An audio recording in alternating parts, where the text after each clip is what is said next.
Welcome to the first phase, which we call the dark. This first phase is so damn difficult, as it feels as if there's no hope. It was in the late 90s and early 2000s, and from my earliest memories, I was always in sports, and that was the purpose of my whole life up to that point. I had just graduated college, and was about a year into the real estate game, and I remember feeling this suffocation. I remember having thoughts where my mind raced to the end. I thought, is this what I have to look forward to the rest of my life? If so, what the hell's the point? That's when it got at the worst. My band had just broken up. We lost our record deal. I just got kicked out of where I was living. I just had the worst breakup with a girl who I thought was my forever. And at the time, I didn't even want to live anymore. See, it had gotten so bad that at one of our last shows, we were playing the House of Blues, I drank so much that I ended up blacking out on stage, and I don't remember the rest of that night. I was completely surrounded by the dark, and the worst part was I blamed everyone and everything around me. This pain was so deep that I'd actually been labeled as clinically depressed. I kept telling myself again and again that this is not my fault. I didn't want this. I didn't ask for this.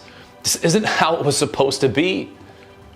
I'd become so sick and tired of being sick and tired, I said, screw it, and I'd literally given up. For most of my life, I wore the mask of what I thought others wanted to see.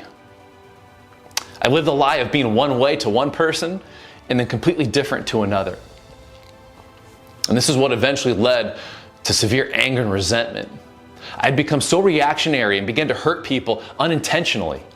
I went from the good guy that I thought I had to be for everybody, and I began blowing through friends. I began using people, and so many other reactionary ways of living. I was miserable. It's in this first phase of addiction that is what eventually leads us to settling for such a far less greater life than we had thought we could live at some earlier point in our journey. It's through this pain where you become even more susceptible to the lie of this is actually who I am and how I'm supposed to live for the rest of my life. It's through this pain that triggers the story that ultimately ends up spinning us out of control and leads us to this self-fulfilling prophecy of falling deeper and deeper into the pain of surviving this type of life. We believe the lie of this thinking that leads to our reality. But it doesn't have to be this way.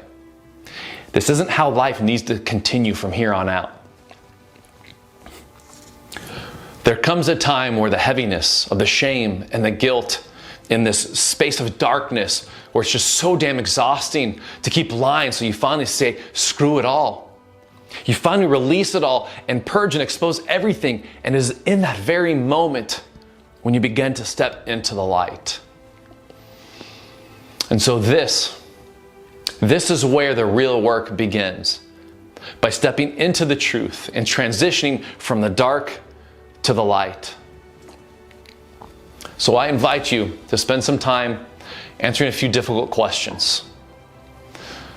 You're going to find some questions below that will help expose the dark and lead you into the light. We're going to gain some insight to see what's going on. So if you're audible like me, the first question, what has been holding you back from getting sober? What are the thoughts that bring you the most fear, the most shame and guilt that end up keeping you awake at night? How does it feel living in that fear? And what happens when you reside in this place of darkness? How have you been dealing with this darkness up to now? And here's where we really start diving in. What are your top 3 primary questions that you keep reaching for the bottle or the drugs or whatever it is you do when you don't want to feel and it keeps holding you in this place of darkness? And then, what are the top 3 things you have lost by living in this story? Whether it's financially, family, emotional, spiritual. I ask you to take some time to answer these questions, to go deep, to start to expose the dark so you can then move into the light.